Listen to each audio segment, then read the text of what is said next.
Captain Daejo Kim stood silently on the bridge of the ESS Soul's Pride, watching the largest structure humanity had ever encountered slowly fill the main view screen. Nexus Prime, the political heart of the galaxy. The station was so enormous that entire human cities could have fit comfortably inside a single docking ring. It rotated gracefully around a white dwarf star, its countless lights glowing like a second galaxy suspended in the darkness. From a distance, it looked beautiful. Up close, it looked powerful. For more than 100,000 years, Nexus Prime had been the place where the galaxy's greatest civilizations decided the fate of entire worlds. Wars had begun here. Empires had risen here. Civilizations had been judged, and sometimes erased. A calm voice interrupted the silence. Captain, Communications Officer Jun-Sik Park looked up from his console. We're receiving a transmission from Nexus Prime. Daejo nodded. Put it through. A polite alien voice echoed across the bridge. Human diplomatic vessel, our traffic control has detected your approach. If your navigation systems require assistance with docking procedures, station pilots are standing by to guide you safely. The bridge became quiet. Several human officers exchanged amused glances. They all understood what the message really meant. The aliens believed humanity wasn't experienced enough to dock without help. Daejo allowed himself the smallest smile. Reply. Jun-Sik prepared the channel. Transmit. Daejo's voice remained perfectly polite. We appreciate your concern. However, we are fully capable of docking without assistance. The reply was sent. A few seconds later, the bridge speakers fell silent again. No further response came. Behind Daejo, Ambassador Haejin Park lowered the tablet she had been reading. Before becoming one of Earth's highest-ranking diplomats, she had spent 15 years as a military intelligence officer. She had learned to read enemies long before she learned to negotiate with them. The briefing files haven't changed. She walked toward the main display. The Vidians still consider humanity an immature civilization. Another file appeared. The Kull believe humans are too emotional to function as a united species. Another. The Lumians don't even classify us as a major intelligent power. She looked around the bridge. To them, we're children playing among adults. No one seemed offended. If anything, several crew members smiled.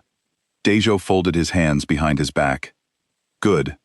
The ambassador looked at him knowingly. You prefer it that way. He nodded once. The most dangerous weapon is the one nobody realizes exists. Without drawing attention, Daejo rested a finger against a nearly invisible switch hidden beneath his command chair. He pressed it. Deep inside the soul's pride, systems that did not officially exist quietly awakened. Hidden reactors increased power output. Encrypted combat AIs came online. Sensor arrays expanded far beyond civilian specifications. Stealth systems silently synchronized. Entire sections of the ship transformed without changing its outward appearance. To every scanner on Nexus Prime, the vessel remained exactly what it claimed to be. A small diplomatic cruiser. Harmless. Ordinary. Forgettable. Exactly as intended. Lieutenant Seo glanced at his hidden tactical display. Ghost systems active. Quantum masking online. Internal weapon grid standing by. Reading remained invisible to external sensors. Daejo gave a single nod. Maintain concealment. No emissions. No signatures. If they underestimate us. He looked once more toward the gigantic station. Let them continue. Outside, alien traffic controllers watched the tiny human vessel approach. Some chuckled at its modest size. Others dismissed it without a second thought. Compared to the immense warships of the ancient races, the soul's pride looked insignificant. Almost fragile. None of them knew. The ship drifting quietly toward Nexus Prime wasn't merely carrying ambassadors. It was carrying one of humanity's greatest secrets. And before this diplomatic mission was over, the entire galaxy would learn that appearances could be the deadliest deception of all. It was clean and white with Earth's blue flag painted on its side. The aliens had scanned it when it arrived. They saw basic life support, simple engines, and what looked like science equipment. They did not see the hidden weapons, the military shields, or the communication systems that could reach across the galaxy in seconds. As they docked with the station, Ajin stood up and smoothed her formal robes. "Remember," she told her team, "we are here to listen and learn. Let them talk first. Let them show us who they really are." Dr. Jin-Woo Choi, the team's expert on alien cultures, nodded. He had studied every race in the galaxy. "The Vidians value strength above all else," he said. "The Kalieks think in groups, not as individuals. The Lumians believe that beings made of matter are less than those made of energy." "And what do they think of us?" asked Commander Yoon, the ship's security chief. "They think we're lucky animals who accidentally learned to travel between stars," Jin-Woo replied. The airlock opened with a soft hiss. The artificial gravity of the station pulled at them as they stepped inside. The corridors were wide and tall, built for races much larger than humans. Strange symbols glowed on the walls, and the air smelled of metal and ozone. A figure approached them. It was tall and thin, made of what looked like living crystal. Its voice sounded like wind chimes. "Welcome, small ones. I am Counselor Zar of the Vidian Empire. We are curious about your kind." Heejin bowed politely. "Thank you for inviting us, Counselor. We hope these talks will bring peace between our peoples." Zephytar's crystal body flashed with colors that Jin-Woo recognized as amusement. "Peace? Yes. We will discuss what place your species might have in the galaxy." They were led through the station to a massive chamber. The ceiling was so high it disappeared in shadows. Around a circular table sat the representatives of the galaxy's major powers. The Vidians looked like walking diamonds. The Kalieks moved as one group, their insect-like bodies clicking softly. The Lumians appeared as glowing clouds of energy contained in metal suits. "Take your seats," rumbled a voice like grinding stone. It came from Overlord Rakthus, the largest Vidian. "We have much to discuss." "Hi." Jin and her team sat in chairs that were too big for them. Around the table, alien eyes studied them like scientists looking at bugs. The humans looked small and weak compared to the crystal giants, the swarming insects, and the energy beings. "Let us begin," said Hive Speaker Crix, the voice of the Kaliek swarm. "Each race will present their claims and capabilities. Vidians, you may start." Zar stood, and the air filled with holographic images. Star systems appeared around them, showing worlds made of crystal and metal. "The Vidian Empire controls 400 star systems," he said. "Our fleets number in the thousands. Our crystal technology can reshape matter itself." The display showed massive ships that looked like flying mountains, weapons that could crack planets, factories that turned asteroids into crystal cities. The other aliens nodded with respect and fear. Next came the Kalieks. Crix gestured, and the holograms changed to show worlds covered in hive cities. The Kaliek collective spanned 600 systems. "We are many minds acting as one. Our swarm fleets move like living things. We are perfect unity." The images showed millions of insect-like ships moving in perfect formation, planets where billions of Kalieks worked together without a single wasted motion, cities that grew like living organisms. The Lumians went last. Prime Architect Valara's energy form pulsed as it spoke. "We are beyond matter. We are pure thought and energy. 300 systems serve as our research laboratories. We study the universe itself." Their display showed worlds where mountains floated in the air, where energy beings danced between the stars, where the laws of physics seemed to bend and twist. Finally, all eyes turned to the humans. Ejun stood slowly. The hologram she activated was small and simple. It showed Earth blue and green and beautiful. It showed Mars with its new cities. It showed a dozen colonies on nearby worlds. "Humanity claims our home system and 12 nearby colonies," she said simply. "We have been in space for 30 years. We are still learning." Silence filled the chamber. Then Zar began to laugh, a sound like breaking glass. 12 worlds, 30 years. This is your great empire." The colleagues clicked among themselves, communicating faster than humans could follow. The Lumians' energy forms flickered with what might have been amusement. "How many ships do you have?" asked Rakus. "Enough for our needs," Yajin replied. "And your military strength? We prefer peace to war." More laughter echoed through the chamber. The aliens looked at each other with knowing glances. These humans were even weaker than they had thought. "Well," said Zir, "we shall have to discuss what protection we can offer such a modest civilization." Perhaps the Vidian Empire could take responsibility for your safety. The collective could integrate your people for efficiency, added Crix. Or we could simply ignore you, said Valara. Matter-based life forms rarely interest us. Hijin smiled politely, but her eyes were cold. Under the table, her hand pressed a small device. Light years away, Admiral Su Bin Lee received a signal. The message was simple. They're planning something. Be ready. We appreciate your generous offers. Hijin said, perhaps we should take some time to consider them. As the first day of talks ended, the aliens felt confident. Humanity was weak, isolated, and helpless. They would be easy to divide up among the three powers. The galaxy would remain under the control of the strong as it always had.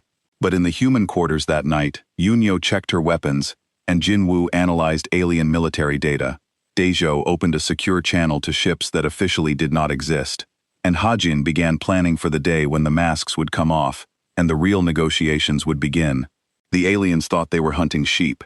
They had no idea they had invited wolves to dinner. The second day of talks began with more alien presentations. Dr. Jinwu Choi sat beside Ambassador Hyagin Park, taking notes on everything he saw and heard. As a xenobiologist, he understood how different species thought. What he was seeing now worried him. The Vidians see strength as the only virtue, he whispered to Hijin. They think weak species should serve strong ones. The colleagues believe individual thoughts are selfish and wrong. They want everyone to think the same way. And the Lumians?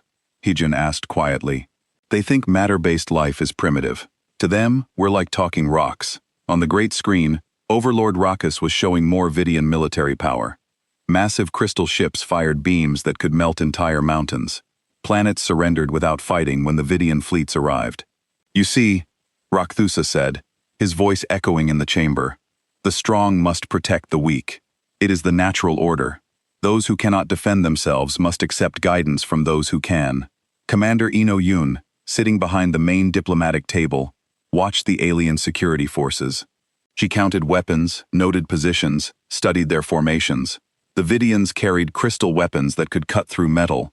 The colleagues moved in perfect coordination, each one knowing what the others would do.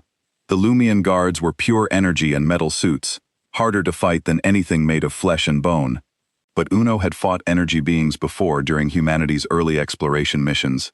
She knew their weaknesses. Hive Speaker Crick stood next. The colleague's insect-like body clicked as it moved. Individual thinking causes chaos, it said. When minds work alone, they make mistakes. When they work together as one, they achieve perfection. The hologram showed colic worlds where millions of beings moved like parts of a machine. No one argued, no one disagreed, no one made choices alone. Children were taken from their parents and raised by the collective. Artists created only what the hive mind approved. Scientists researched only what served the group. This is efficiency, Crix continued. This is peace. No wars between individuals, no selfish desires, only the good of all. Jin Wu felt sick watching it. They want to turn everyone into robots, he muttered. When the Lumians presented Prime Architect Vithera's energy form pulsed with colors that hurt to look at.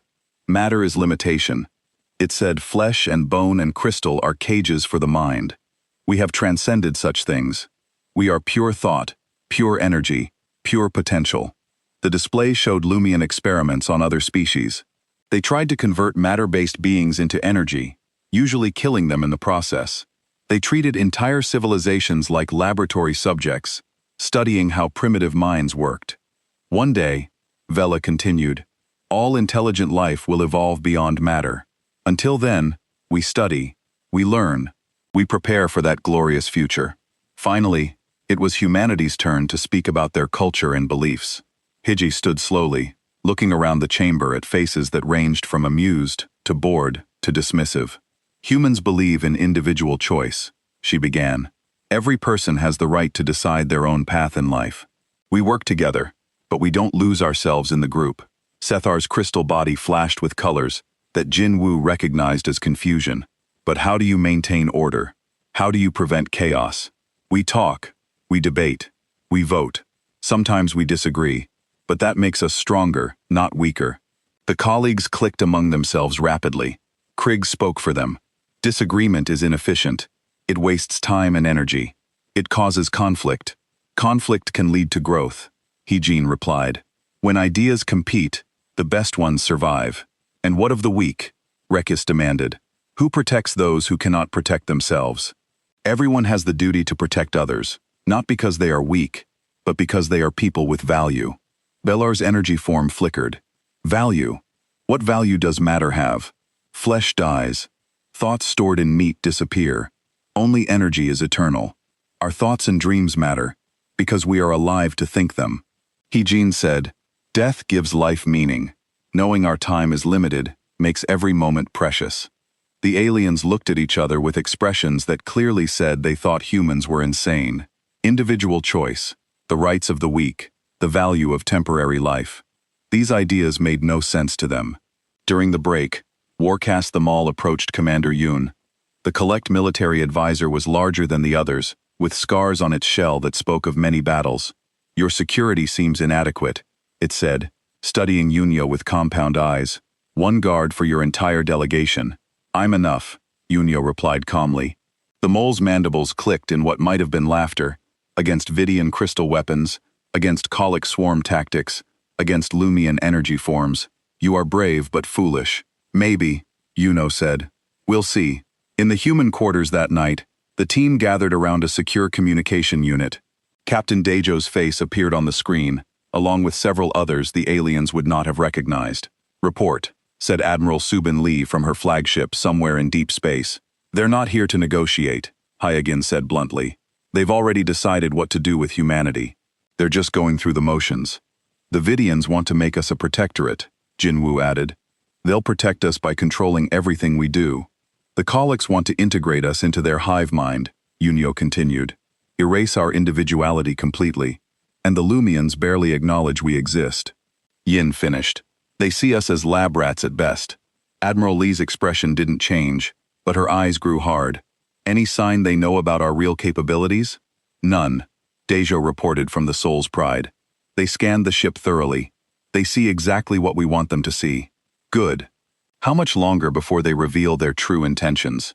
Soon, Heejin said. They're getting impatient. They think we're wasting time with our primitive ideas about rights and freedom. Then we wait, Lee said. Let them show their true nature. The galaxy needs to see what these three powers really are. Meanwhile, in another part of the station, the alien leaders were meeting in secret. The chamber was shielded from all human sensors, or so they thought. They didn't know about the listening devices that Chief Engineer Wan Hobe had planted using technology they couldn't detect. The humans are even more pathetic than we thought, Raka said. Individual choice, rights for the weak.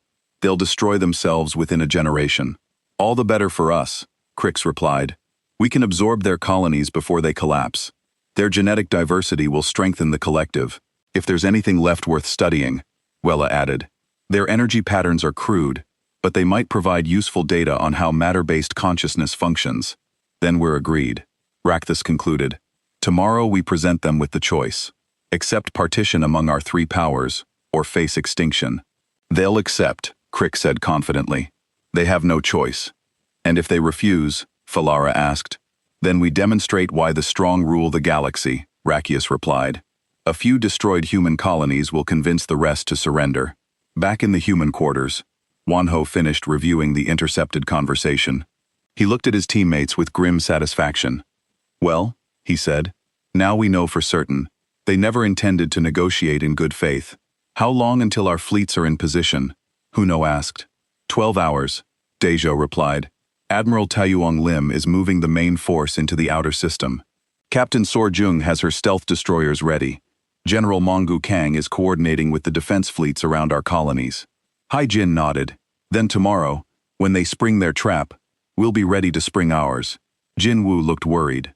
Are we really going to fight the three most powerful militaries in the galaxy? No, Heejin said with a cold smile. We're going to defeat them. Outside, the great space station continued its slow rotation, its lights twinkling like stars. The aliens slept peacefully, confident in their power and their plans. They had no idea that humanity had been preparing for this moment for 30 years.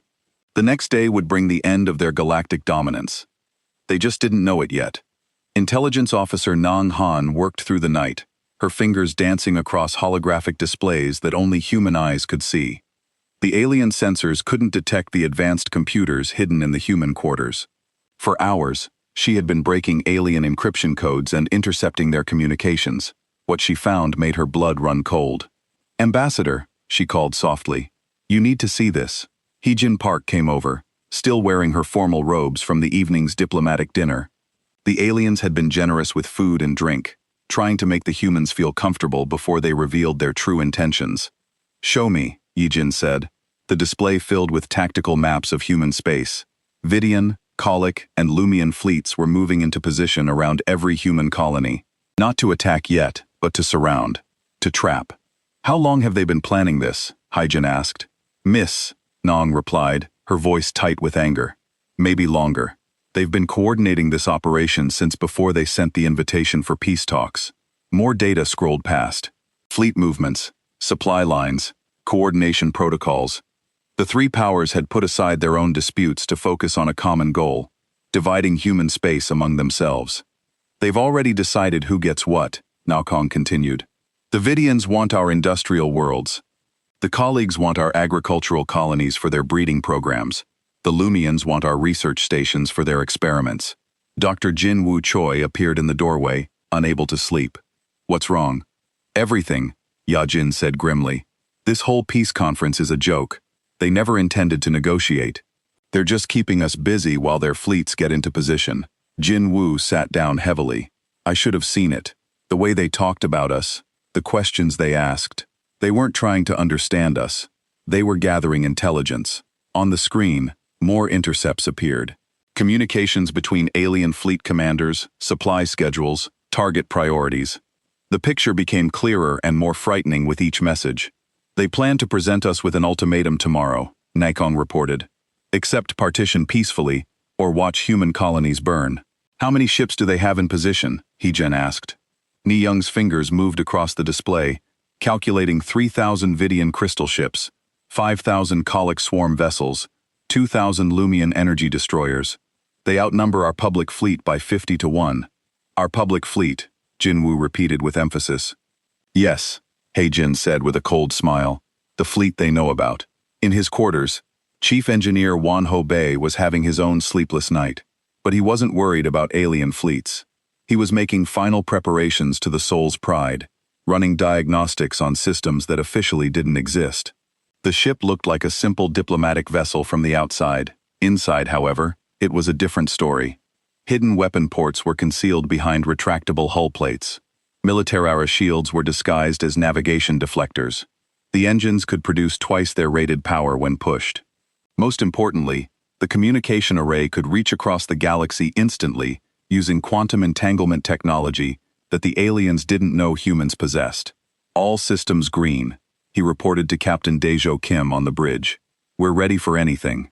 "Good," Daejo replied, "because I have a feeling tomorrow is going to be interesting." In another part of the station, Commander Yoon So-yoon was conducting her own investigation. She moved through the corridors like a ghost. Using skills learned in Special Forces training, the alien security guards never saw her coming or going. She planted listening devices in strategic locations. She mapped the station's weak points. She counted weapons and noted guard rotations. Most importantly, she confirmed what Nang's intelligence had suggested. The aliens were preparing for a confrontation. Weapon lockers were being stalked. Security forces were being reinforced. The station's shields and weapons were being charged to full power. They weren't taking any chances, even though they thought humanity was helpless. Overconfident, Ino muttered to herself, but not stupid. As dawn approached in the station's artificial day cycle, the human delegation gathered for their morning briefing. The evidence was overwhelming. The aliens had laid a trap, and tomorrow they would spring it. "What do we do?" Jinwoo asked. "We spring our own trap first," Heejin replied. "Nafong send the final activation codes to Admiral Lee.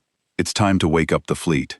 30 light-years away, Admiral Subin Lee received the coded message aboard her flagship, the dreadnought Inyan's Hammer. Around her, the bridge crew worked with quiet efficiency. They had been waiting for this moment for 3 decades. "All stations, this is Admiral Lee," she announced over the fleet communication system. "Operation Galactic Dawn is now active. All ships begin Phase 1 positioning across human space." Ships that had been hiding in asteroid fields and gas clouds began to move. Stealth destroyers decloaked near alien fleets. Battle cruisers emerged from behind moons and planets. Carrier groups launched fighter squadrons that had been waiting in the dark. The aliens had 10,000 ships surrounding human space. But humanity had prepared for this day since they first learned they weren't alone in the galaxy. Their actual fleet numbered 15,000 vessels. And everyone was built for war. Captain Sorayong commanded the stealth destroyer Bususan's Vengeance. For weeks, her ship had been shadowing a colic swarm fleet, studying their formations and tactics. The insect-like aliens flew in perfect coordination, but that coordination made them predictable. "Target the command ship," she ordered her weapons officer. "When the signal comes, take out their hive coordinator first. Without central control, the swarm will be confused." Similar scenes played out across dozens of star systems. Human ships that the aliens didn't know existed moved into attack positions. The trap was being turned inside out. On Nexus Prime, the morning session began with forced smiles and diplomatic pleasantries. The alien delegates looked confident and relaxed. They thought they held all the cards. Overlord Rakthus stood to address the assembly. His crystal body caught the light and threw rainbows across the chamber walls. "Friends," he began, his voice like grinding stone, "we have spent 2 days discussing our different cultures and capabilities. Now it is time to speak of practical matters." A holographic display activated, showing a map of human space. Red lines divided it into 3 sections. "The galaxy is vast but dangerous," Rexus continued. "New species often struggle to survive without guidance. Favidian Empire, in cooperation with Arolic and Lumian allies, proposes a protection arrangement." Hai Jin kept her expression neutral, but her hand moved to the communication device in her pocket. "The Vidian Empire will take responsibility for your industrial worlds," Rakthus explained. "We will ensure their protection and help improve their efficiency." Hive Speaker Crick stood next. "The Collect Collective will oversee your agricultural colonies. We will integrate their populations for maximum productivity and harmony." Prime Architect Vithera's energy form pulsed as it spoke. "The Lumian Commonwealth will study your research installations. We will help your scientists transcend the limitations of matter-based thinking." "And in return," Hyjin asked calmly, "in return, humanity will enjoy peace and protection." Rakius replied, "No more worries about hostile aliens or resource shortages. You will be safe under our guidance." "And if we refuse?" The chamber fell silent. The aliens exchanged glances, and their masks of friendship slipped away. "Refusal would be unwise," Rakius said slowly. "Young species sometimes make poor choices when left to their own devices. It would be tragic if human colonies suffered because of such poor judgment." Warcast Demol stepped forward, his scarred shell gleaming under the lights. "Our fleets are already in position around your worlds," he said bluntly. "For protection, of course." "Of course," Yajin replied. She looked around the chamber at the faces watching her. Some showed pity for the human situation. Others showed anticipation for what would come next. A few showed hunger at the thought of new territories to exploit. "You're asking us to give up our freedom," she said.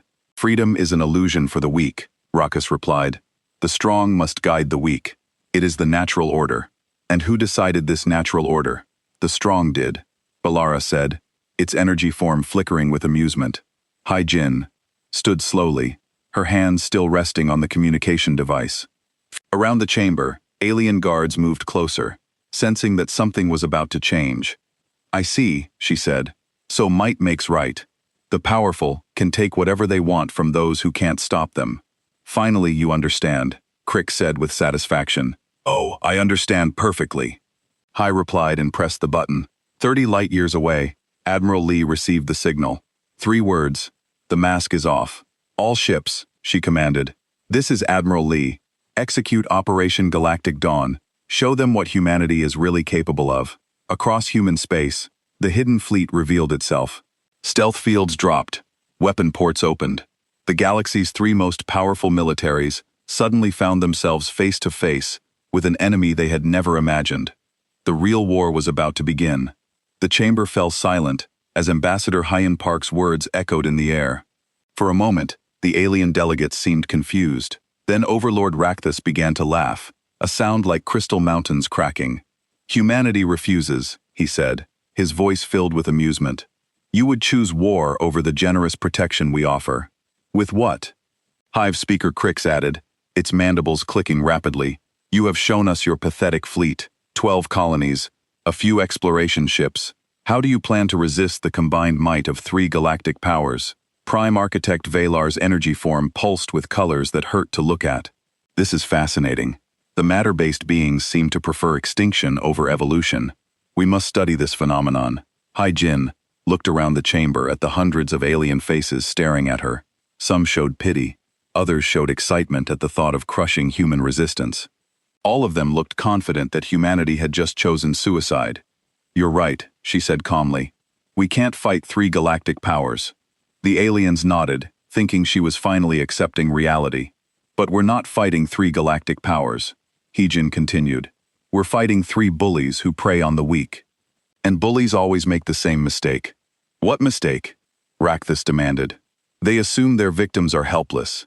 She pressed another button on her communication device.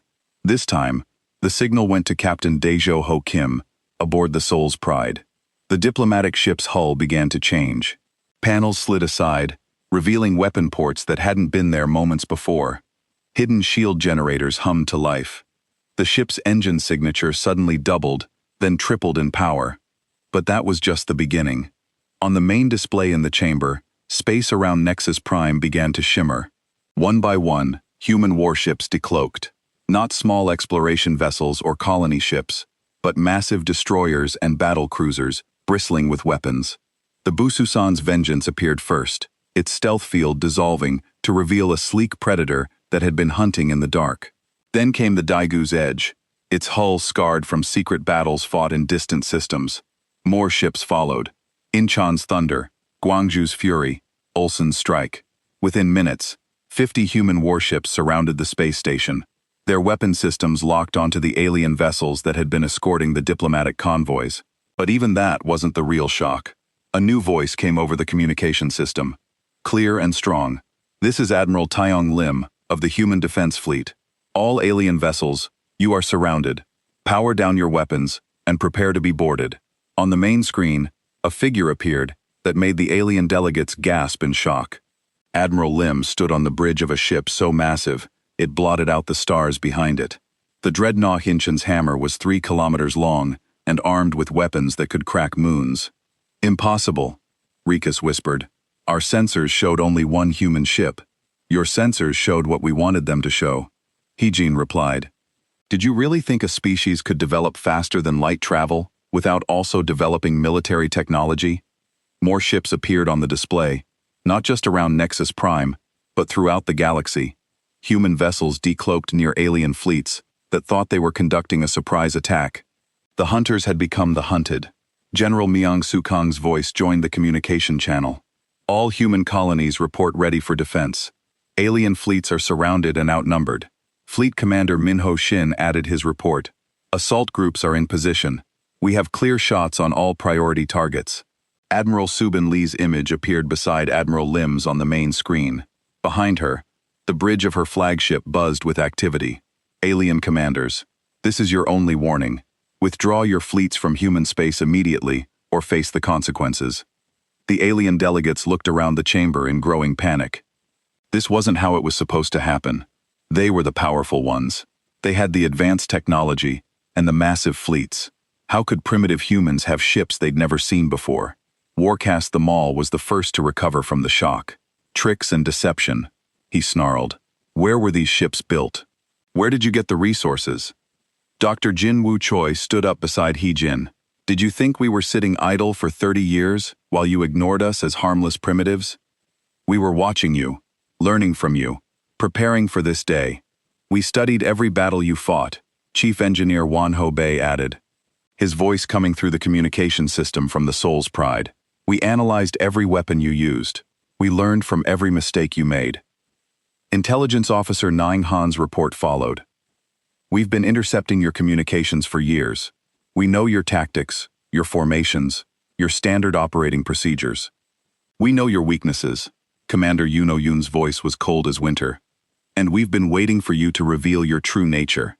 Now the galaxy can see what you really are." On screens throughout the station, footage began playing. Intercepted alien communications planning the partition of human space. records of similar attacks on other young species, evidence of slavery, genocide, and exploitation stretching back centuries. The smaller alien races in the chamber began to murmur among themselves. The Carrack, who had lost half their worlds to Vidian protection, the Tholis, whose population had been decimated by colic integration, the Zanari, whose homeworld had been destroyed in Lumian experiments. You see, Hyjin said, addressing the entire chamber, this isn't just about humanity.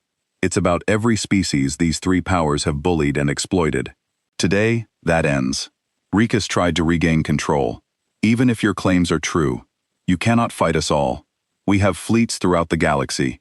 You've only revealed a fraction of our strength, have we? Admiral Lim asked from the main screen. Let me show you something.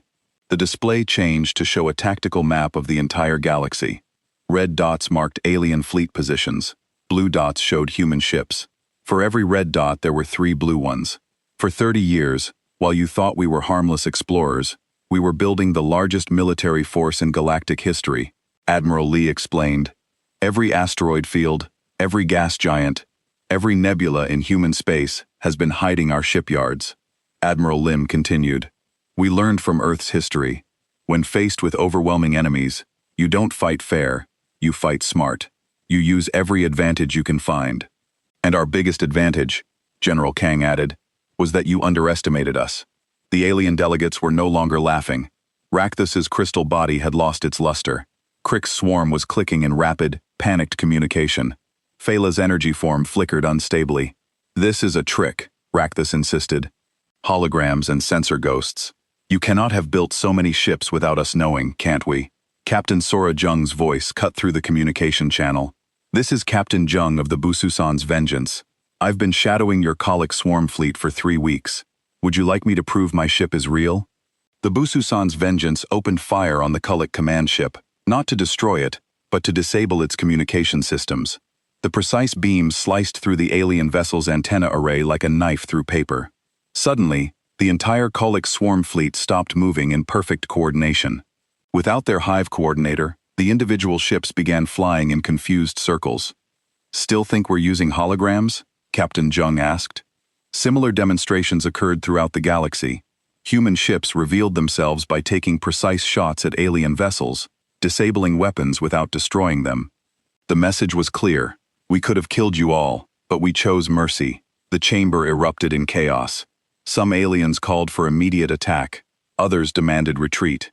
The smaller species began talking excitedly about freedom and justice. But Hyjin wasn't finished. She activated one final communication channel. And now, she said, I'd like you to meet someone. The main screen showed a new figure, President Sang-Ho Kwan, the leader of humanity.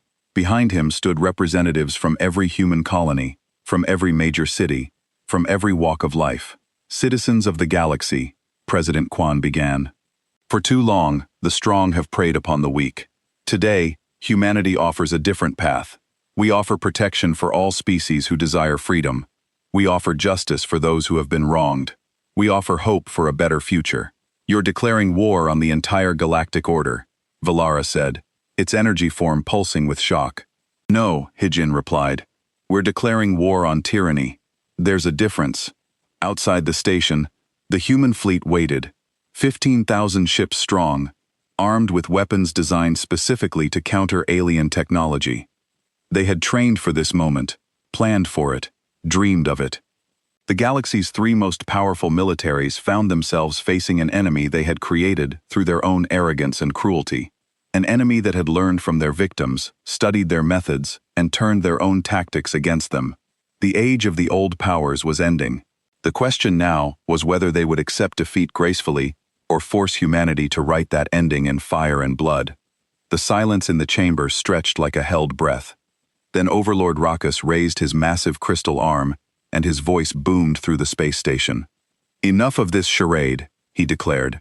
Vidian Fleet Attack Pattern Omega. Destroy the human ships and teach these primitives their place. The Kulik and Lumian delegates quickly followed suit. Within seconds, the 3 most powerful militaries in the galaxy were mobilizing for war. They had been caught off guard, but they still outnumbered the humans in this system. They could win this battle and crush human resistance before it spread. They were wrong. Admiral Taeyong Lim's voice cut through the alien battle orders like a blade. All human ships, you are cleared to engage. Show them what we've learned in 30 years of preparation. The battle began with a single shot from the Insinin's hammer. The massive dreadnought's main gun fired a beam of pure energy that struck the lead Vidian crystal ship. But instead of the devastating explosion the aliens expected, the beam seemed to drain the crystal ship's power, leaving it dead in space. Impossible, Rethus whispered. Our crystal armor is impervious to energy weapons.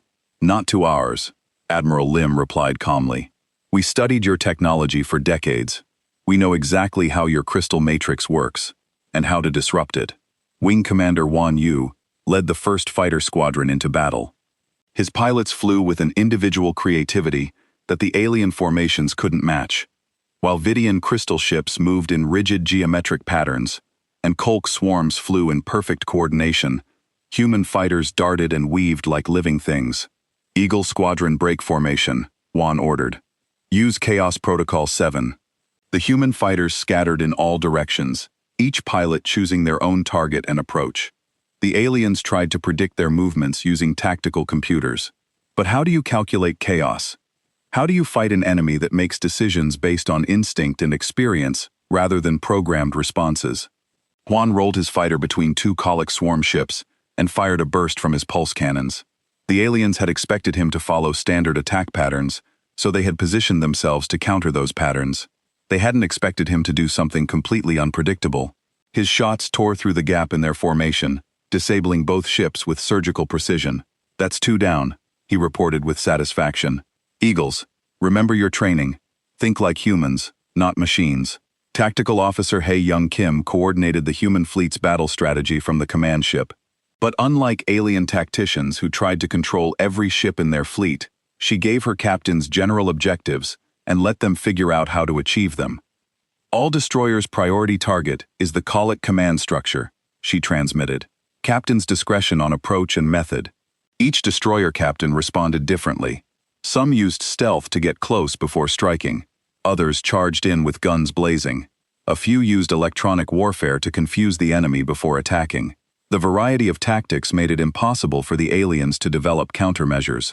Captain Eugene Say commanded the destroyer Deus Edge. She had studied Colic hive mind tactics extensively and knew their greatest weakness. They depended on constant communication between ships.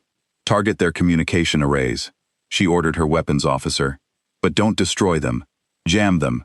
The Deus Edge fired specialized electromagnetic pulse weapons that disrupted Colic biocommunication systems without causing permanent damage. Suddenly, hundreds of Colic ships found themselves cut off from the hive mind. Individual colleagues had never learned to think for themselves. Without the constant guidance of the collective consciousness, they panicked. Some ships fled the battle. Others fired randomly in all directions. A few simply stopped moving. Their crews paralyzed by the terrifying experience of being alone with their own thoughts. Hive mind broken, Eugene reported. Colic fleet is in chaos. Meanwhile, Admiral Baknam Ryu led the human reserve fleet against the Lumian energy ships. The Lumians had always considered themselves superior to matter-based life forms, but humanity had been studying energy beings for decades. Deploy containment fields, Admiral Ryu ordered. Let's show them what we think of their energy superiority. Human ships fired specialized weapons that created electromagnetic bottles around Lumian vessels. The energy beings found themselves trapped in containers they couldn't escape, unable to phase through matter as they usually did.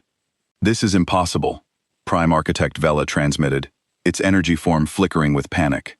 You are mere matter. You cannot contain pure energy. Watch us, Admiral Ryu replied coldly. The battle raged for hours, but the outcome was never really in doubt. The aliens had superior numbers and advanced technology, but humanity had something they lacked: the ability to adapt and improvise. Human captains worked together without losing their individual creativity. They shared information freely while making independent decisions. They protected each other while pursuing their own objectives. It was organized chaos, and it was devastating against enemies who had never faced anything like it. The Vidians tried to use their massive crystal ships as battering rams, but human destroyers were too fast and agile.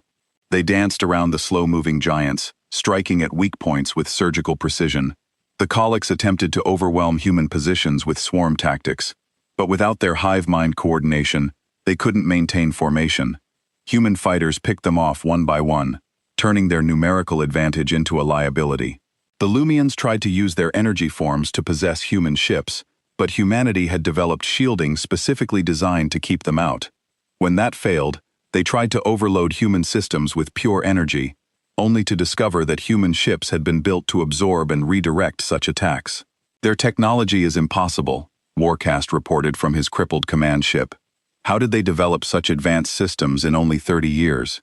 They didn't, Admiral Sububin Lee explained, her image appearing on alien communication screens throughout the battle. We've been developing these systems for centuries. Ever since we first looked up at the stars and wondered what was out there, every science fiction story, every military exercise, every thought experiment about fighting alien invaders, Admiral Lim added, we've been preparing for this day since we first realized we weren't alone in the universe. As the battle turned decisively in humanity's favor, some alien ships began to surrender. Human captains accepted their surrender gracefully, providing medical aid and safe passage to non-combatants. They fought fiercely, but they fought with honor. This confused the aliens even more.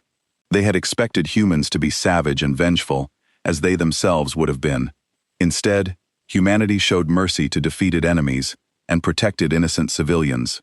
Wing Commander Yu found himself escorting a damaged Vidian ship to safety rather than finishing it off. The Vidian pilot transmitted a confused message. Why do you help me? I tried to kill you. Because the war is over for you, Juan replied simply. You're not a threat anymore, so you're not an enemy. Similar scenes played out across the battlefield. Human ships rescued alien crews from disabled vessels. Human medics treated alien wounded alongside their own casualties. Human engineers helped repair alien life support systems. The galaxy's smaller species watching the battle on long-range sensors saw something they had never witnessed before. A powerful military force that fought only to defend, not to conquer. Captain Sora Jung, watching from the bridge of the Bususan's Vengeance, summed up what everyone was thinking. This isn't just a military victory. This is proof that there's another way to be strong. By the end of the day, the three most powerful fleets in the galaxy had been defeated by a species they had considered primitive, not destroyed. Humanity had been careful to minimize casualties, but thoroughly beaten. The Vidian crystal ships floated powerless in space, their energy matrices disrupted by human technology. The colic swarms drifted aimlessly, their hive-mind communications jammed. The Lumian energy forms were contained in electromagnetic bottles, unable to escape or fight back. But the real victory wasn't military. It was moral. For the first time in galactic history, the strong had fought not to dominate the weak, but to protect them, not to expand their territory, but to defend freedom. On Nexus Prime, the alien delegates sat in stunned silence. Their invincible fleets had been defeated by a species they had planned to enslave. Their advanced technology had been countered by human ingenuity. Their ancient dominance had been ended by newcomers, who refused to accept that might makes right. Ambassador Hyagin Park stood before them, no longer the representative of a weak species begging for protection. She was the voice of a new power, one that would reshape the galaxy. The war is over, she announced. Now the real work begins.